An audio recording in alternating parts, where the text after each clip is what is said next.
Hi, this is Mark from eReplacementParts.com. In this video, I'm going to show you how to clean the carburetor on a 4-cycle engine. The carburetor can cause many of the running issues with a small engine. If fuel is allowed to sit inside the carburetor for an extended period of time without use, the fuel can turn to a varnish or even separate into a gel-like substance, and that'll clog the carburetor. Also, any dirt that gets past the air filter or a fuel filter can clog the small passages in the carburetor, which will interrupt the air-fuel mixture and cause the engine to not start or not run. We'll show you how to clean a carburetor now. To begin cleaning, first we need to do a little disassembly. We'll start with the bowl. The bowl is held in place with a single nut. When I remove the bowl, there's typically going to be a little bit of fuel left in it. So I'm going to hold it over a container to catch that fuel.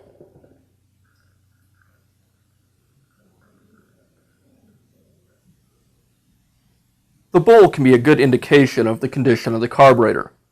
You can see on our carburetor there's a lot of debris, pieces of dirt, and looks like even some pieces of small grass floating in the bottom of the bowl. This is why our machine wouldn't run. So we'll need to clean all that out. When you clean a carburetor, you have the option of simply cleaning the existing parts or installing a rebuild kit that will replace many of the parts. A lot of this will depend on the condition of the rubber components, like the gaskets and O-rings. If all those parts look okay, you can simply do a cleaning. If the gaskets are cracked, then you'll want to install a rebuild kit. Now we'll continue with the disassembly. The next piece we want to remove is the float. The float is held in place by a small metal pin. I can just simply pull that out, and now the float will lift straight off. You'll notice also attached to the float is the needle, and I'll remove that from the float. In most cases, this will be enough disassembly to go ahead and start cleaning the carburetor. If the carburetor was very dirty, you might also have to remove the adjustment needles, but it will save us a lot of time later if we don't have to do that, so we'll try cleaning it without. There's a couple of different methods you can use to clean your carburetor. The most common is to use carburetor cleaner. For this method, you would simply spray down the carburetor, both internally and externally, as well as spraying in any of the small openings. If you use this method, one thing you never want to do is stick anything metal into any of the openings, because this will damage the small passages. It is okay, though, to use something like a small piece of fishing line. The fishing line won't damage anything, and you can work the dirt out of those small passages.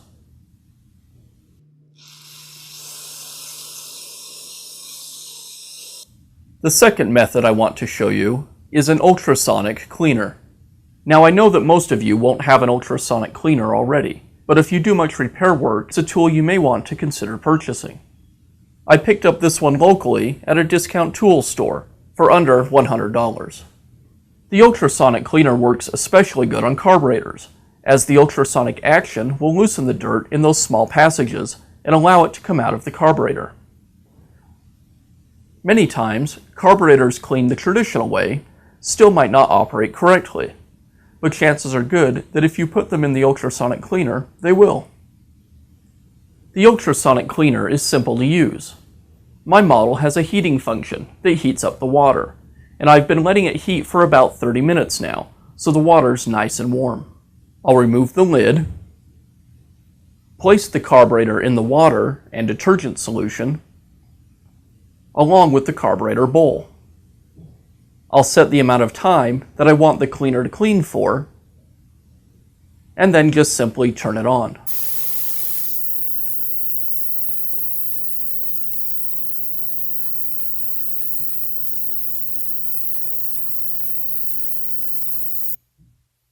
Okay, as you can see, the carburetor is finished cleaning, and you can see a major difference. All the dirt on the outside is gone, and all the dirt on the inside will be loosened. Now it's just a matter of blowing it off with some compressed air. You know, that ultrasonic cleaner really does do a great job.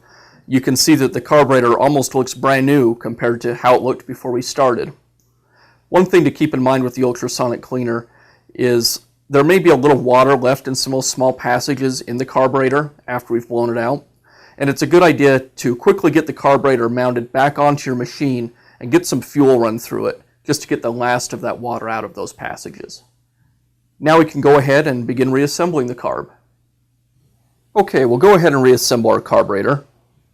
The first thing we're going to address is the needle.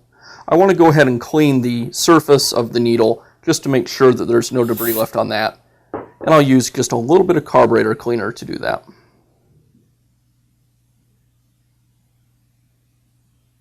Like that.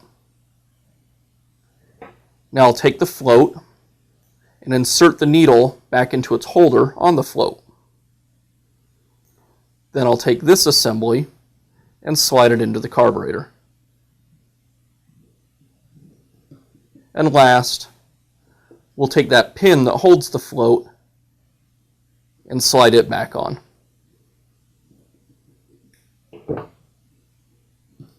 Now the float's ready to go. I'll replace the rubber O-ring that seals the bowl to the carburetor body and reattach the bowl. And again, notice we cleaned the bowl in the ultrasonic, and then I went ahead and wiped it out with a rag just to get the rest of any debris that was in there out. I'll place the bowl back onto the carburetor and replace the nut that holds the bowl.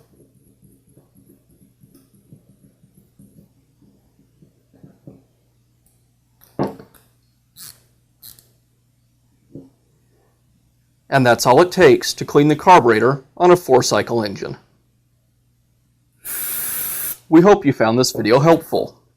Please feel free to leave a comment or ask us a question.